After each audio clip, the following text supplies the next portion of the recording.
and welcome to our series, Conversations on Zionism, Reclaiming the Narrative. I'm Russell Robinson, Chief Executive Officer of Jewish National Fund USA. The time has come to be the voice of what Zionism really is. We're exposing the beautiful and diverse facets and facts of Zionism.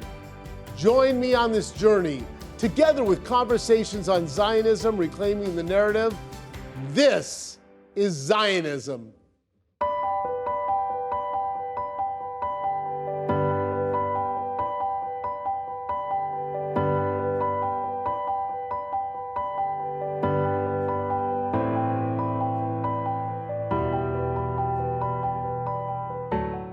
Hello, everyone. I'm Izabella Tabarovsky, Senior Associate at the Kennan Institute at the Wilson Center and a contributing writer at Tablet Magazine. And I'm proud to bring to you today this panel in this one-of-a-kind Jewish National Fund USA series, Conversations on Zionism, Reclaiming the Narrative. With me today are Marina Furman, Masha Merkulova, and Ilan Sinelnikov. Marina Furman was born and raised in Kiev, Ukraine. She became a refusenik at the age of 18 and spent the next 10 years fighting to convince the Soviet government to give Russian Jews the permission to immigrate to Israel. In 1986, she married Lev Furman, a prominent underground Hebrew teacher in Leningrad, and in March of 1987, their first child, Aliyah, was born in spite of a KGB attempt to murder Marina during childbirth. Today, she is executive director for the National Major Donor Advancement for Jewish National Fund USA. Masha Merkulova founded Club Z to provide teens with a platform to connect to Israel, Jewish history, Zionism, and one another. Born in the former Soviet Union, Masha did not know that she was Jewish, but as she grew up, began to question her identity and embrace Zionism. Before founding Club Z in 2011, Masha spent more than a decade as a Jewish community activist in the San Francisco Bay Area, spearheading efforts to address anti-Semitism on campus and to advocate for Israel. And Ilan Sinelnikov is the founder and president of the movement Students Supporting Israel, SSI, a speaker, a blogger, and a coach on the topics of Israel, campus advocacy, and grassroots activism. Welcome, everyone. And I want to start out by asking you about some of the pivotal moments that have brought you here. Masha, I want to start with you. Can you describe the moment you realized that you needed to do something about American Jewish kids' understanding of Israel and Zionism? I think the one moment was when my son, who attended Jewish day school and also went to Hebrew school, comes home in May of his 7th grade and shares with me that the teacher in the synagogue, and our synagogue is super pro-Israel. The rabbi tells from the pulpit that we need to stand with Israel, we need to support the IDF. There's not an issue. And yet this child comes home after 7th grade last class in May and tells me that they were shown an anti-Semitic movie that was completely anti-Israel and that the teacher said that this movie is great. And that is when I realized that, we truly do have a problem and we cannot outsource this education to anybody but ourselves. And I want to ask you, what role did your Soviet Jewish background play in your assessing that issue with such clarity? I think it's the upbringing of being in Soviet Union and also this hustling of an immigrant, that if we want something, we need to go and get it ourselves. Absolutely. Ilan, when did you know that something was off in the way American students on campuses and universities, both Jewish and non-Jewish, understood Israel and Zionism? And I want to ask you also, you grew up in Israel, and so your perspective was primarily formed by that. But your family's Soviet background, I understand, was also quite formative for you. So I wonder if you can also comment on that aspect of it. Absolutely. Thank you very much. I was born and raised in Israel to a family that immigrated there from the former Soviet Union, from Kiev in 1989. So I grew up knowing my family's history, my family's background, about their life in Ukraine, about the family relatives that were killed in Babi Yar, about the great-grandparents that were killed in pogroms in Eastern Europe. And it was always part of my life. When we came to the United States and when I finished high school here and I got accepted to the University of Minnesota, the turning point for me was when I was walking in the spring semester on our campus And if you'll imagine that as a freshman student, you walk on campus and you see this big 6-foot apartheid wall that talks about Israel and has a lot of information about it. And I decided to check it out. I wanted to see like who are those people teaching us about Israel, people that most likely never even lived there or never even been there. And on top of that wall, people started slowly dropping to the ground, and a lady with a megaphone started saying that here's how the Israeli Defense Force is killing our Palestinian people and so on. And you had dozens of people just dropping on the ground, pretending to be dead. And that that scenery was almost like taken out of a movie, out of a Hollywood movie for me. And we decided and we realized that something needs to be done. And first, when we approached all the local players on the campus, the main reaction was not to really worry about it and things going to be okay, and we don't want to add more fuel to the fire. But things can be okay when you see something that's 6 foot high in front of the student union and people dropping to the ground. It's not a memory that will be forgotten. So we decided to register a pro-Israel club under the name of Students Supporting Israel, because this is who we are. We're students and we support Israel. And we decided to try to be the address for every student on campus that wants to learn something about Israel, that wants to find a home that discusses Israel on campus, or just wants to be visibly and proudly a supporter of Israel and the Jewish people. There's no better gift to give or receive than one that can connect you with nature and your homeland. JNF has made it super easy for you to order your tree certificate online. Just go to jnf.org/trees, pick which special occasion it's for, order your tree online, and let's get planting.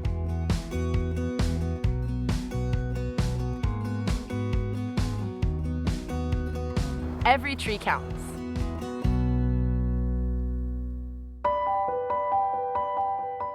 Now, there is a lot of debate in the American Jewish circles about whether anti-Zionism and anti-Semitism are the same. And I think that in some circles, there's some sort of a conventional wisdom has coalesced around the idea that they're definitely not the same. Anti-Zionism is not anti-Semitism. Now, one thing that most ex-Soviet Jews and Russian-speaking Jews understand instinctively, I believe, is that anti-Zionism and anti-Semitism always do go together. We get it from our experience. We may split hairs over theoretical distinctions between the two, but in real life, they always do converge. And so, Marina, I want to turn to you and ask you to speak to this. As a former refusenik who fought the Soviet government for 10 years, what was your experience of Soviet anti-Zionism and how did it connect to anti-Semitism for you? Well, to me, absolutely without any doubt, anti-Zionism and anti-Semitism is the same thing. And I experienced it in former Soviet Union, and it came from KGB, it came from the government. Anybody who lived in Soviet Union before perestroika, and anyone who thought Soviet regime and dared to stand up and say, we don't agree with your policy, we don't want to live here, we want to be Jewish, we want to be openly Jewish, will tell you that if you said you were Zionist, it was the same as say, I'm a criminal. You could be arrested and thrown in prison for having Leon Ury's Exodus book, for trying to learn or teach Hebrew. KGB and Soviet government and Soviet propaganda understood very well that Zionism was a feeling of pride, feeling of love of who you are as a Jew. We didn't know in Soviet Union who we were because nothing was available to us. We couldn't go to synagogue. There were no Jewish books. There was no Jewish theater. It was a Jewish desert, and yet feeling love for the land, for the country we've never seen, never visited, only heard about. That was Zionism. And that was a danger as perceived by Soviet regime.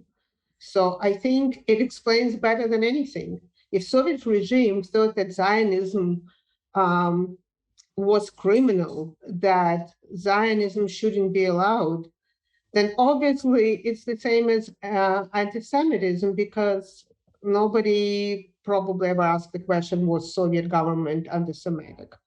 We all know answer to that. So we should never apologize for being Zionist. American Jews need to learn, maybe from Russian Jews, what was it like to be Zionist there, and loving a Jew, loving a Zion, loving Israel is the same thing, or hating them.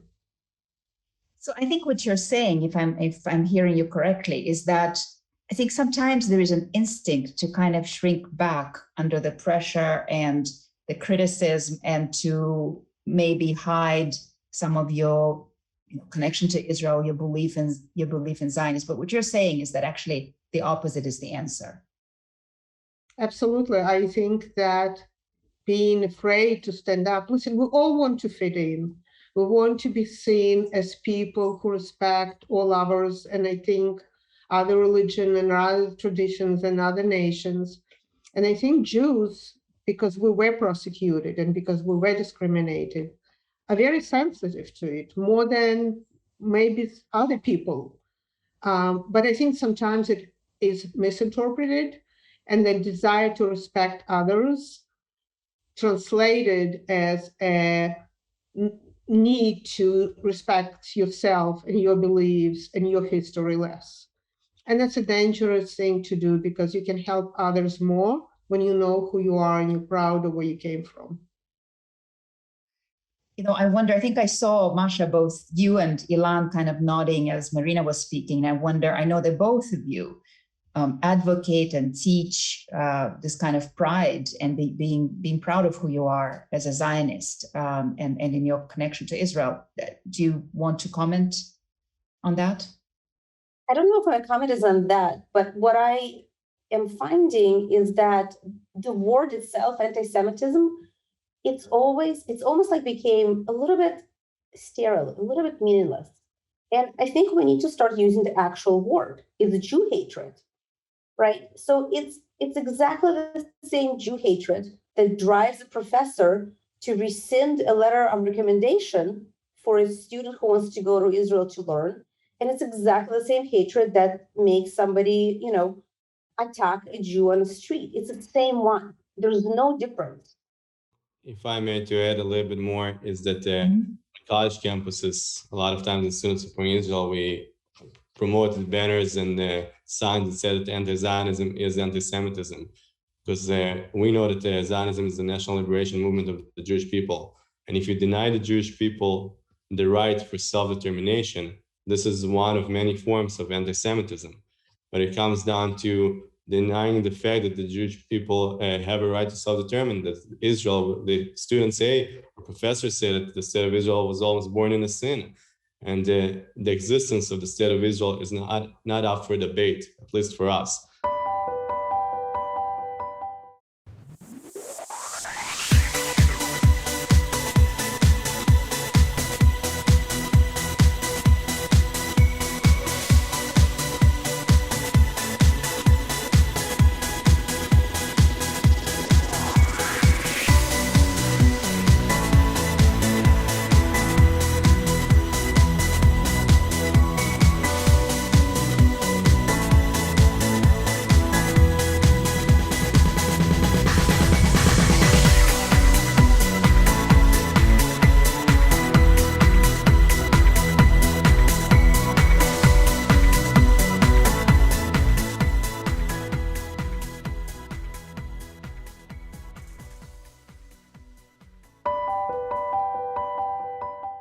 Now, I think some of you have in one way or another referenced the question of Jewish identity, and I want to dig into that a little bit.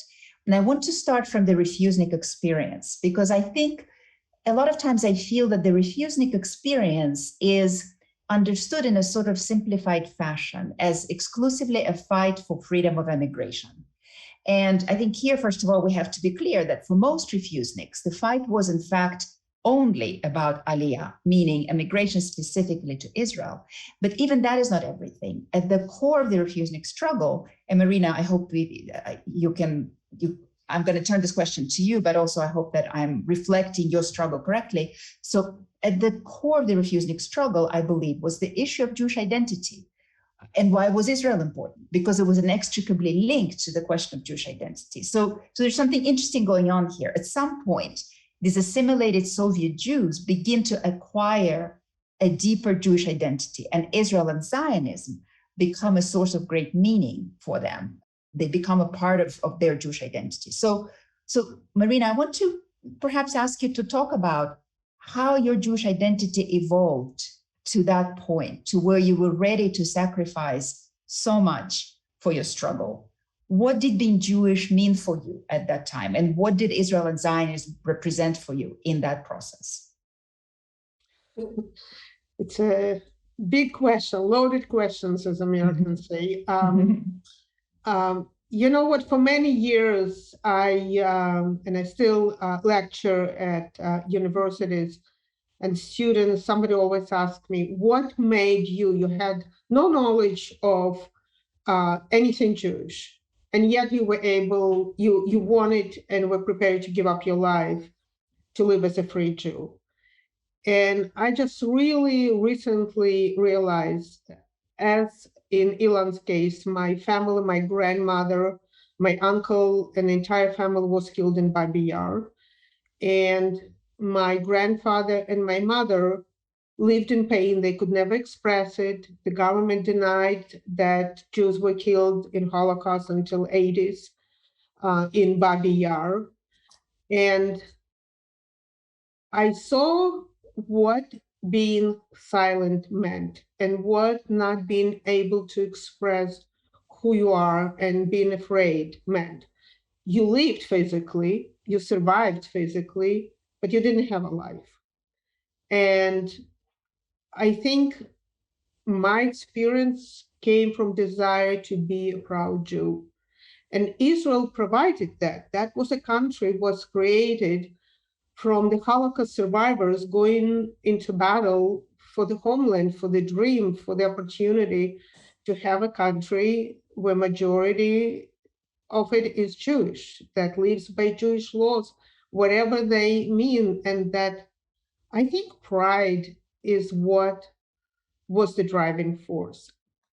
And that's why whenever Zionism as a term, as a word, as a belief is attacked, I think it's an attack on our soul, on our core belief that Jews and Israel are linked.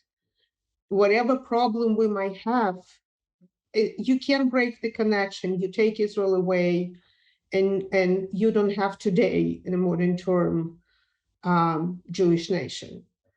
And the refuseniks understood that, and that's what they taught. And it wasn't, you're absolutely correct, Izabella, it wasn't just about making Aliyah. And as a matter of fact, there was two huge fractions amongst refuseniks. One believed that we only have to focus on fighting the government to allow us to live.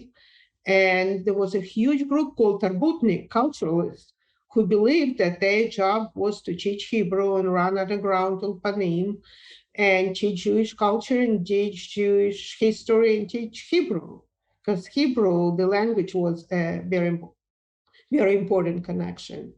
But it was all around Israel. Israel was a dream.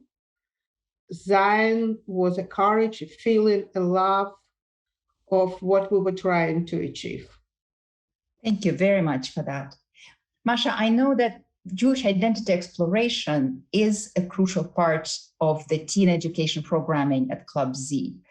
And so I want to ask you, from your experience of working with the teens, what is the connection between Zionism and Jewish identity? How do you foster this link in that age group?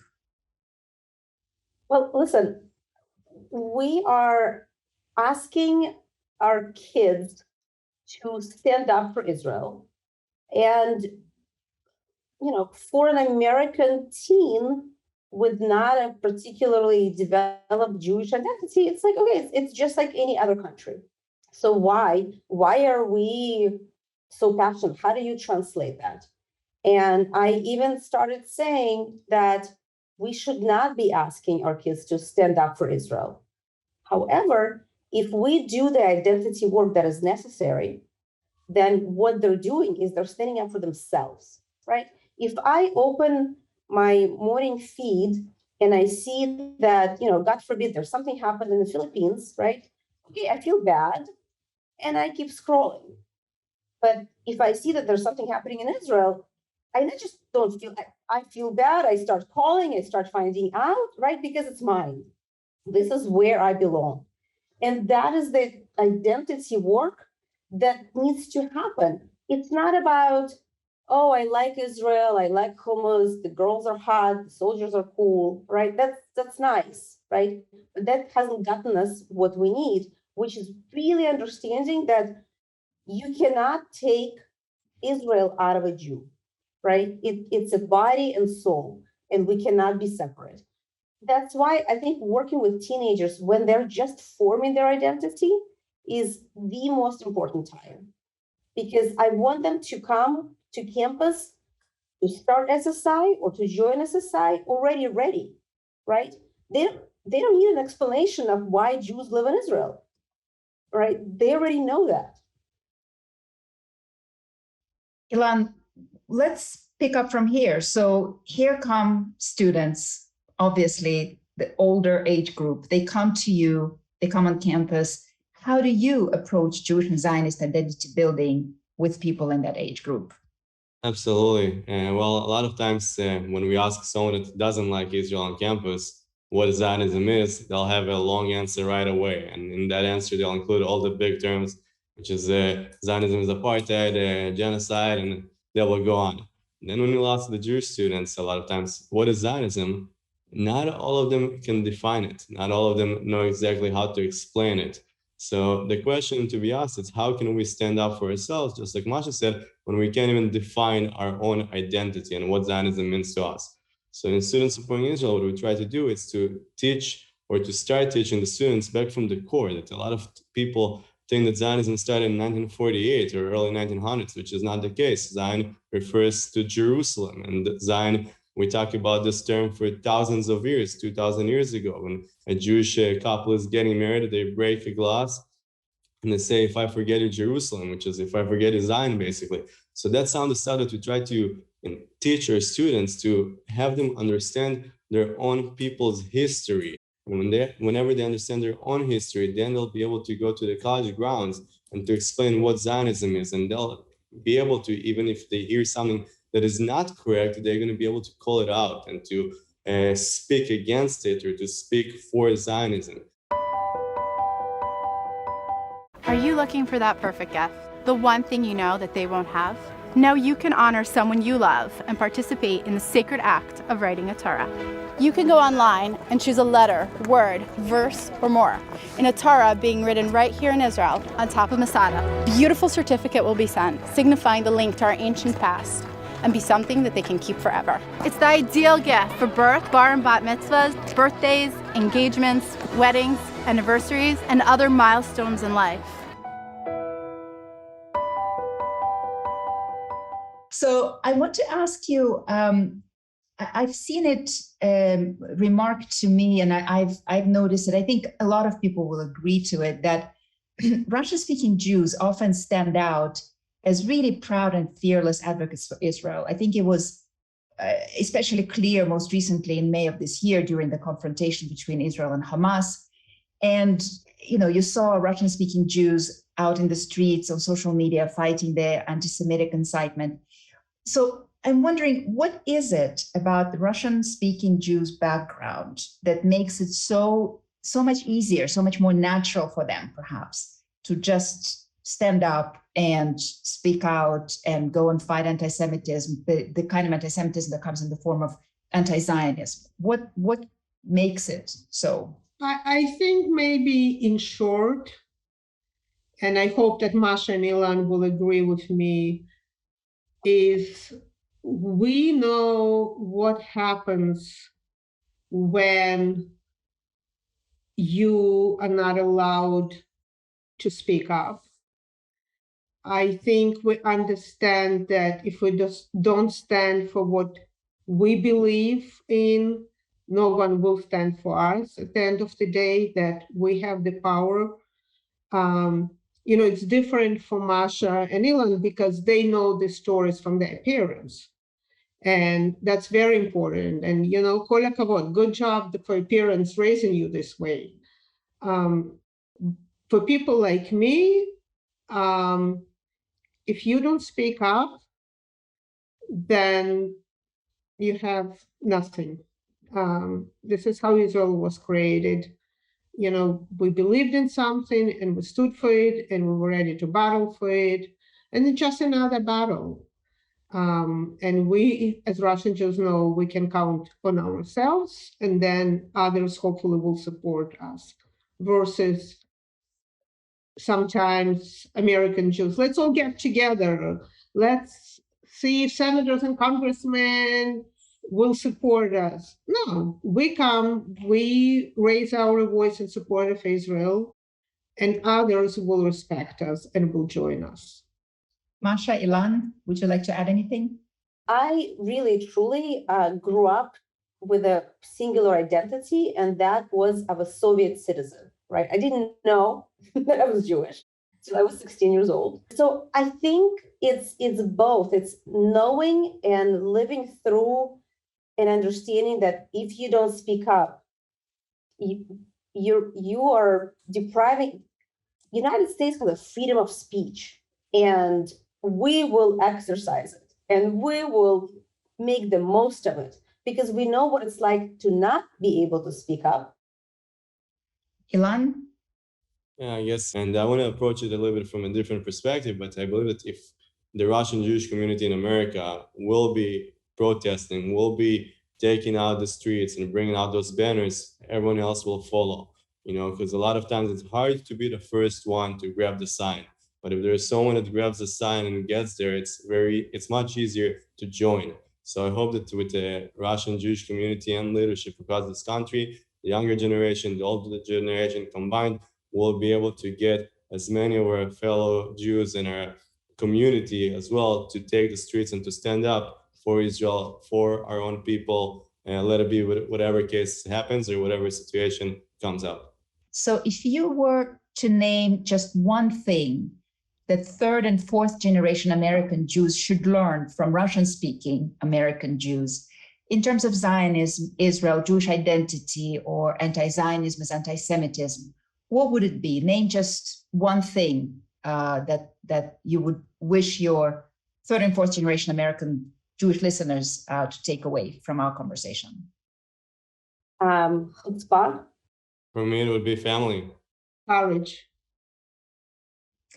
All right. So Marina, Masha, Ilan, I want to thank you so much for joining us today. I want to thank everyone for tuning in today. And thank you, jnf-usa, for hosting this ever so important series, Conversations on Zionism.